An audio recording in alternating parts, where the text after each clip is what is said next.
Shalom bien-aimés, alors que nous commémorons ce dimanche la résurrection de notre Sauveur et Seigneur Jésus-Christ, je nous invite à lire ce texte d'Apocalypse 5 qui nous donne d'entrer vraiment dans les bénéfices de la résurrection de Christ.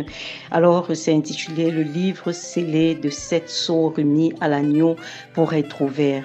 Puis je vis dans la main droite de celui qui était assis sur le trône un livre écrit en dedans et en dehors, scellé de 7 sceaux. Et je vis un ange puissant qui criait d'une voix forte, qui est digne d'ouvrir le livre et d'en rompre les sceaux. Et personne dans le ciel, ni sur la terre, ni sous la terre, ne put ouvrir le livre, ni le regarder. Et je pleurais beaucoup de ce que personne ne fut trouvé digne d'ouvrir le livre, ni de le regarder. Et l'un des vieillards me dit, « Ne pleure point, voici, le lion de la tribu de Juda, le rejeton de David, a vaincu pour ouvrir le livre et ses 7 sceaux. Et je vis au milieu du trône et des 4 êtres vivants, au milieu des vieillards, un agneau qui était là, comme immolé. Il avait 7 cornes et 7 yeux, qui sont les 7 esprits de Dieu, envoyés par toute la terre. Il vint. Il prit le livre de la main droite de celui qui était assis sur le trône. Quand il eut pris le livre, les 4 êtres vivants et les 24 vieillards se prosternèrent devant l'agneau, tenant chacun une harpe et des coupes d'or remplies de parfums, qui sont les prières des saints. Ils chantaient un cantique nouveau en disant, « Tu es digne de prendre le livre et d'en ouvrir les sceaux, car tu as été immolé et tu as racheté pour Dieu par ton sang des hommes de toute tribu, de toute langue, de tout peuple et de toute nation. Tu as fait d'eux un royaume et des sacrificateurs pour notre Dieu.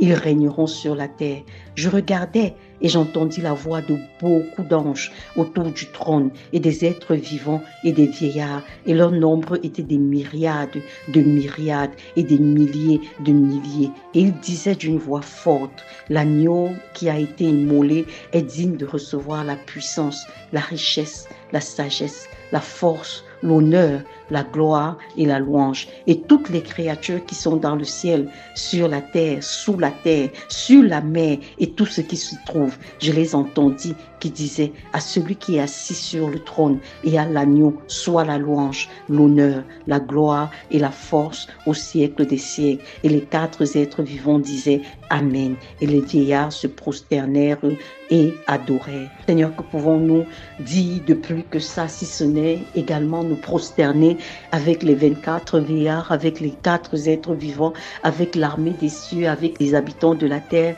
pour dire, Seigneur, toi seul es digne de recevoir tout honneur, toute louange, toute gloire, toute adoration. Seigneur, nous nous prosternons effectivement pour reconnaître que tu es celui qui a payé le prix pour notre rachat. Tu es celui qui t'est donné. Tu as dit que ma vie, personne ne me la prend. Je la donne. Tu es celui qui a accepté de donner ta vie en rançon pour nous, afin que nous expérimentons la véritable liberté. Et comme le vieillard pouvait dire ici à l'apôtre Jean, « Ne pleure point, voici le lion de la tribu de Juda, le rejeton de David a vaincu pour ouvrir le livre et ses 7 sceaux. » C'est ainsi, Seigneur, que au quotidien nous réalisons que par ton œuvre à la croix, tu as essuyé également nos larmes. Seigneur, tu as ôté, Éternel, la condamnation qui pesait sur nous. Tu t'es chargé de nos douleurs, tu as pris sur toi nos souffrances éternelles des armées. Ce qui pouvait être pour nous un sujet de larmes, tu as essuyé nos larmes. Et c'est la raison pour laquelle en ce jour, nous venons encore nous prosterner devant toi. Sincèrement,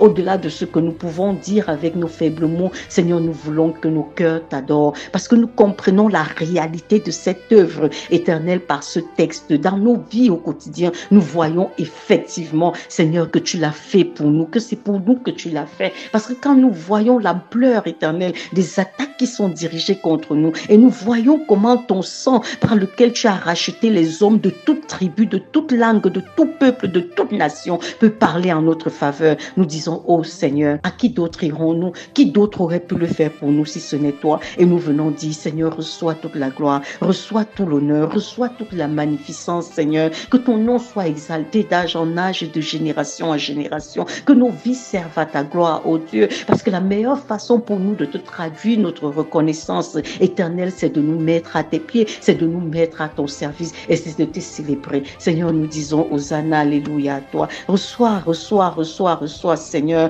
d'âge en âge, d'éternité en éternité, Seigneur, ce que toi seul peux mériter, l'honneur de tout homme, la gloire de tout homme. Seigneur, tu es Dieu et nous t'adorons comme tel. Nous t'adorons comme tel. Tu es notre Dieu, Seigneur Jésus, parce que Dieu le Père l'a voulu ainsi et nous t'adorons comme tel. Sois béni infiniment dans le précieux nom de notre Sauveur et Seigneur Jésus-Christ. Amen. Si cette méditation t'a touché, ne la garde pas pour toi seul.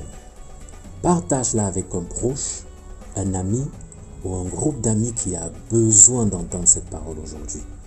Réagis en commentaire par Amen si ce message a fortifié ton cœur ou identifie quelqu'un à qui cette parole ferait du bien. Abonne-toi à la page Méditons ensemble ou contacte-nous au plus 237 653 10 40 99.